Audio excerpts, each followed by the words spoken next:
శ్రీమాత్రే నమః.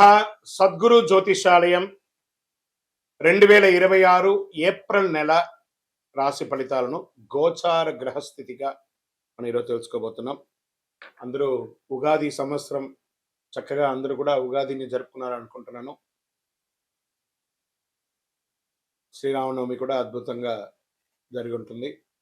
ఈ 2026 ఏప్రిల్ నెల ఫైనాన్షియల్ ఇయర్ కదా, ఎలా ఉంది, నాకు రాశి ఫలితాలు ఎలా ఉంటుంది, నాకు ఆరోగ్యం ఎలా ఉంటుంది, నా వ్యాపారం ఎలా ఉంటుంది, నా ఉద్యోగం ఎలా ఉంటుంది, నా జీవితం ఎలా ఉంటుంది, ఇప్పుడు ఉన్నటువంటి పాండమిక్ సిచ్యువేషన్లో నా ఉద్యోగం ఉంటుందా పోతుందా, లేదా నా యొక్క ఉద్యోగంలో నెక్స్ట్ లెవెల్కి వెళ్తానా లేదా, నా వ్యాపారం ఎలా ఉంది, నాకు అన్ని రేట్లన్నీ పెరిగిపోయాయి కదా, మా నిత్య జీవితం ఎలా ఉంటుంది, ఇలాంటి క్వశ్చన్ మార్క్స్తోనే అందరూ వీడియో చూస్తున్నారు కదా.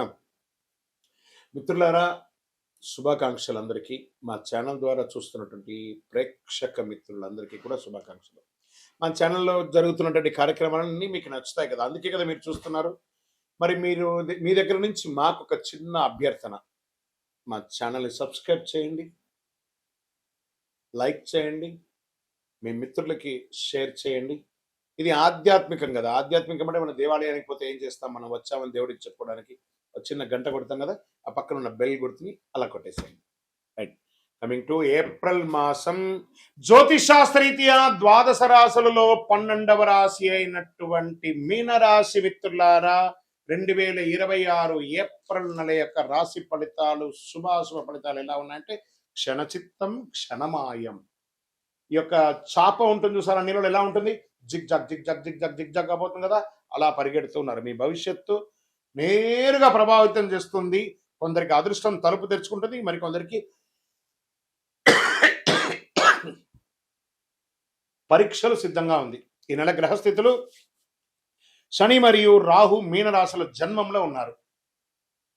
జీవితంలో ఒత్తిడి, బాధ్యతలు పెరుగుతాయి, ఆలోచనలో గందరగోళం ఉంటుంది. కేతు కన్యా రాశిలో 7వ స్థానంలో ఉండడం వల్ల సంబంధాలు, దాంపత్యంలో పరీక్షలు ఉంటాయి.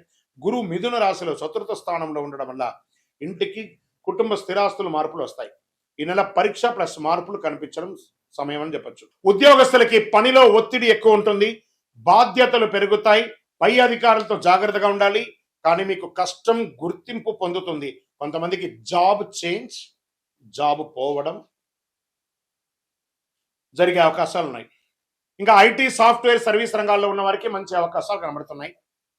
ఉద్యోగస్తులకి మిశ్రమ ఫలితం, జాగ్రత్త. వ్యాపారస్తులకి కొత్త అవకాశాలు వస్తాయి, కానీ పెట్టుబడుల్లో జాగ్రత్త. భాగస్వామి వ్యాపారాల పార్ట్నర్షిప్ లో కాస్త జాగ్రత్త, ఆట విడుపు ఉండాలి ఖచ్చితంగా. ఆర్థిక విషయానికి వస్తే ఆదాయం ఉన్న ఖర్చులు మాత్రం విపరీతంగా పెరుగుతున్నాయి, సేవింగ్స్ తగ్గే అవకాశాలు ఉన్నాయి. షేర్ మార్కెట్లో మిశ్రమ ఫలితాలు, అన్సర్టనిటీ ఉంది ఈ నెల. బాగా హై రిస్క్, షార్ట్ టైం చాలా రిస్క్, లాంగ్ టైం ఆలోచించవచ్చు అంతే. ఇంకా రియల్ ఎస్టేట్కి వస్తే ఇంటి మార్పు లేదా కొనుగోలు అవకాశాలలో కాస్త చిరు నష్టాలు చూస్తూ ఉంటారు, జాగ్రత్త, అవాయిడ్ చేయండి. కోర్టు విషయాల్లో సంబంధిత కేసుల్లో మలుపు తిరిగే అవకాశాలు ఉన్నాయి, కాస్త నెగిటివ్గా వచ్చే అవకాశాలు ఎక్కువ కనబడుతున్నాయి. పేషెన్స్ అవసరం, లేట్ అవుతూ ఉండొచ్చు. ఇంకా కుటుంబ సభ్యుల మధ్య మిశ్రమ ఫలితాలు, చిన్న విషయాలు పెద్ద సమస్యగా మార్చుకొని మీకు మీరే పెద్ద సమస్యలు చేసుకుంటున్నారు, జాగ్రత్త పడండి. దాంపత్య విషయంలో అర్థం చేసుకోని ఒక తగాద. విద్యార్థులకి మధ్యస్థ ఫలితాలు, చాలా కష్టపడి కానీ మీరు సాధించలేరు, ఈ నెల జాగ్రత్తగా ఉండాలి. ఇంకా విదేశీ అవకాశాలు బలంగా ఉన్నా వీసా ప్రయాణం జరిగే అవకాశాలు మిశ్రమంగా ఉన్నాయి, జాగ్రత్త పడండి. ఇంకా కళాకారులకి మీడియా, యూట్యూబ్ రంగాల్లో కాస్త విమర్శలు ఎదుర్కొనే అవకాశాలు కూడా కనబడుతున్నాయి.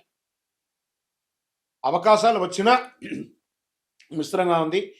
ఈ నెల ఒక ఆధ్యాత్మిక లేదా కొత్త అవకాశం మీ జీవితాన్ని మార్పు చేయవచ్చు. ఇంకా నటీనటులు కాస్త స్పిరిచువల్ టూర్స్, స్పిరిచువల్ పీపుల్ని కలవడం, దేవాలయాలకు వెళ్ళడం ఇలాంటిది చేస్తే మంచిది. వ్యవసాయానికి వస్తే సగటు ఫలితం కంటే కొంచెం బాగానే ఉంటుందని చెప్పచ్చు. ఆరోగ్య విషయంలో ప్రత్యేక అవసరం, మానసిక ఒత్తిడి, కార్డియా రిలేటెడ్ సంబంధించినటువంటి ఆరోగ్య ఇబ్బందులు, జీర్ణ సమస్య కల్పించే అవకాశాలు ఉన్నాయి. ఆహార నియంత్రణ అవసరం, యోగా, ధ్యానం మంచిది. అదృష్ట రంగు పసుపు మరియు పింక్ కలర్ కలిసి వస్తుంది. అదృష్ట తేదీలు 3, 12, 21, 30. అదృష్ట రోజులు గురువారం. ఎందుకంటే గురు భగవానుడు మీకు యోగంగా ఉన్నాడు కాబట్టి గురువు ఈ సంవత్సరం రాజు కాబట్టి మీకు కొంచెం అనుకూలంగా ఉండే అవకాశాలు ఉన్నాయి. అదృష్ట సంఖ్య 3. ఈ నెలలో మీరు చేయవలసినటువంటి పరిహారాలు: గురువారం గురు భగవానుని ప్రార్థన చేయడం, పసుపు వస్త్రం భగవంతుడికి చల్లించడం, శనగల్ని నానబెట్టి 108 పూసలతో మాలగా తీసుకపోయి గురు భగవానికి వేయడం, దక్షిణామూర్తికి వేయడం. శనివారాల్లో అందులోనూ ఏళ్నాడు శని యొక్క మధ్యస్థానంలో ఉన్నారు కాబట్టి ఆ శని భగవాన్ని ప్రార్థన చేయడం, నవగ్రహాలకి ప్రార్థన చేయడం, పేదలకు ఆహారం వేయడం. మీనరాశి వారు గుర్తుంచుకోండి, ఈ నెల మీరు శాంతంగా సహనంగా ఉంటే అద్భుతమైనటువంటి ఫలితాలు పొందుతారు. అన్ని సమస్యలు దాటుకొని విజయం సాధించగలరు. గ్రహాలు పరీక్షిస్తాయి కానీ మీకు మార్గం చూపిస్తాయి. మీ నిర్ణయం మీ భవిష్యత్తు. మీనరాశి మిత్రులారా, చాలా జాగ్రత్తగా ఉండవలసినటువంటి నెల. గురుగారు మాకు శీఘ్ర ఫలితాన్ని చేసే ఒక పరిహారం ఇవ్వండి అంటే, శని భగవానికి ప్రీతిగా ఉన్నది, అంగారక భగవానికి ప్రీతిగా ఉన్నటువంటి అతి శక్తివంతమైనటువంటి కరుంగాళిమాల 48 రోజులు చండీ సుదర్శన సుబ్రహ్మణ్య భుజంగాలతో మన దేవాలయంలో పూజ చేసింది సిద్ధంగా ఉంది. మీకు అందించడానికి కావలసిన వారు మనల్ని సంప్రదించి ఇది పొందండి. లేదు గురుగారు, మాకు మీ ద్వారా మేము జాతకం ఈ నెల మీరు బాగాలేదన్నారు కాబట్టి మాకు ఎలా ఉంది అని తెలుసుకోవాలనుకుంటున్నాము. మా జీవితం కొత్త సంవత్సరం, ఉగాది కొత్త సంవత్సరంలో మా జాతకాన్ని తెలుసుకోవాలనుకుంటున్నాం. మా డిస్ప్లేలో కనబడుతున్నటువంటి నెంబర్కి మీ పేరు, మీ డేట్ ఆఫ్ బర్త్, మీ టైమ్ ఆఫ్ బర్త్, మీ ప్లేస్ ఆఫ్ బర్త్ వాట్సప్ చేయండి. మా అడ్మిన్స్ మీకు అపాయింట్మెంట్ ఫిక్స్ చేస్తారు. ద్వాదశ రాశి మిత్రులందరూ కూడా శుభాకాంక్షలు. ఈ యొక్క 2026 ఫైనాన్షియల్ ఇయర్ నుంచి ఇంకా మీరు అద్భుతం పొందాలని మనస్ఫూర్తిగా కోరుకుంటూ, మీరందరూ క్షేమంగా ఉండాలని మీకోసం ప్రార్థన చేస్తూ, అఖిలాండ కోటి బ్రహ్మాండ నాయకుడు శ్రీ ధర్మశాస్త్ర అయ్యప్ప స్వామి వారి 18 అవతారముల దేవాలయం జీవకొండలో మీకోసం ప్రార్థన చేస్తున్నాము. అందరూ క్షేమంగా ఉండాలి. వందే మాతరం, వందే మాతరం, వందే మాతరం. చంద్రమౌళి వెంకటేష్ శర్మ గురుస్వామి. విజయోస్తు. స్వామియే శరణమయ్యప్ప. ఏప్రిల్ 1వ తారీఖున అఖిలాండ కోటి బ్రహ్మాండ నాయకుడు శ్రీ ధర్మశాస్త్ర అయ్యప్ప స్వామి వారి యొక్క పుట్టినరోజు జయంతి ఉత్సవాలు. మీ పరిసర ప్రాంతాల్లో ఉన్నటువంటి దేవాలయాలకు వెళ్ళి మామిడి తోరణం పూలతో అలంకరించి స్వామివారికి అభిషేక ఆరాధన చేసి, పడి పూజలు చేసి, అన్నదానం చేసి అద్భుతమైనటువంటి అనుగ్రహం పొందని. మన పిల్లలకి పుట్టినరోజు అయితే, మీ పుట్టినరోజు అయితే ఎలా చేస్తారో అలా ఈ ప్రపంచానికి అయ్యప్ప స్వామి వారి పుట్టినరోజు. శబరిమలలో కూడా ఆరాటు మహోత్సవం, పంపా నదికి స్వామివారిని ఏనుగు మీద ఊరేగింపుగా తీసుకొచ్చి ఆరాటు మహోత్సవం చేస్తారు. అదేవిధంగా మన అయ్యప్ప స్వామి వారి 18 అవతారముల దేవాలయం ప్రపంచంలో ఎక్కడా లేదు.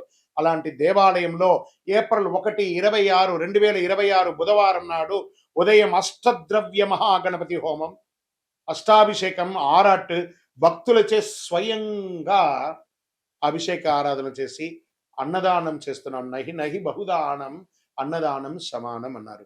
మీ అందరి కోసం అయ్యప్ప స్వామి వారు ఎదురు చూస్తున్నారు. బ్రహ్మశ్రీ డాక్టర్ చంద్రమౌళి గురుస్వామి గారి ఆధ్వర్యంలో ఏప్రిల్ 1వ తారీఖున అద్భుతంగా జరగబోయే అయ్యప్ప స్వామి వారి జయంతి ఉత్సవాలు పడిపూజకు రావాలని మనస్ఫూర్తిగా అందరినీ ప్రార్థన చేస్తున్నాం. ఈ దేవాలయం తిరుపతి పట్టణంలో జీవకోణ అనే ఒక ప్రాంతంలో అలిపిరి,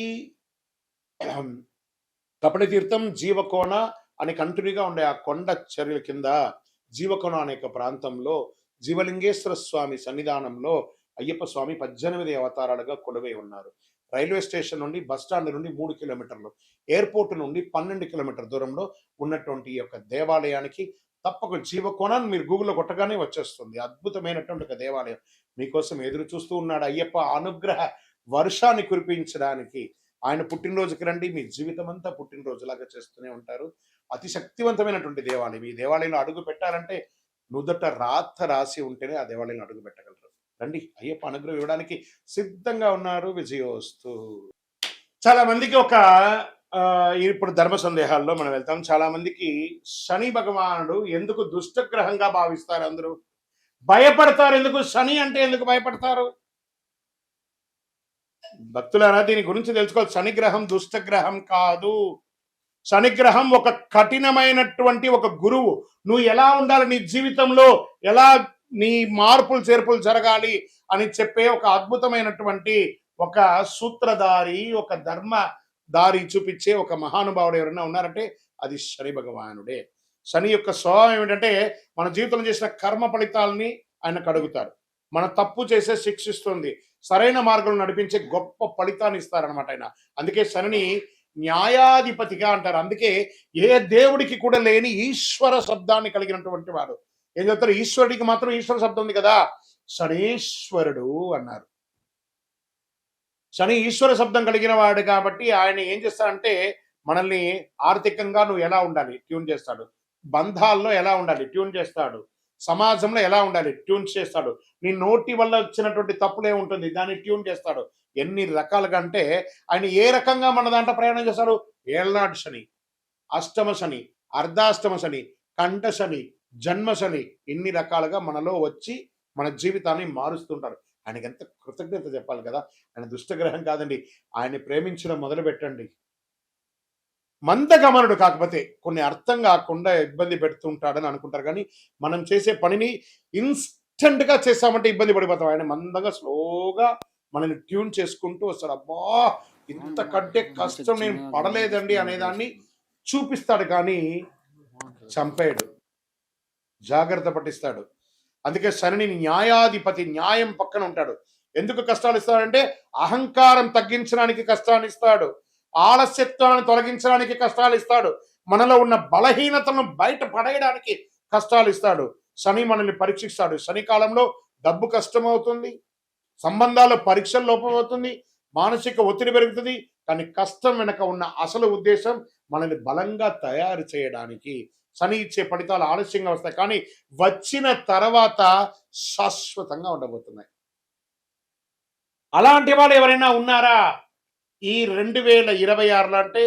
అందులో కన్యారాశి వారు ఉన్నారు, కర్కాటక రాశి వారు ఉన్నారు, వృశ్చిక రాశి వారు ఉన్నారు, తులారాశి వారు ఉన్నారు, కుంభరాశి వారు ఉన్నారు. వీళ్ళంతా అదృష్టాన్ని పొందబోతున్నారు.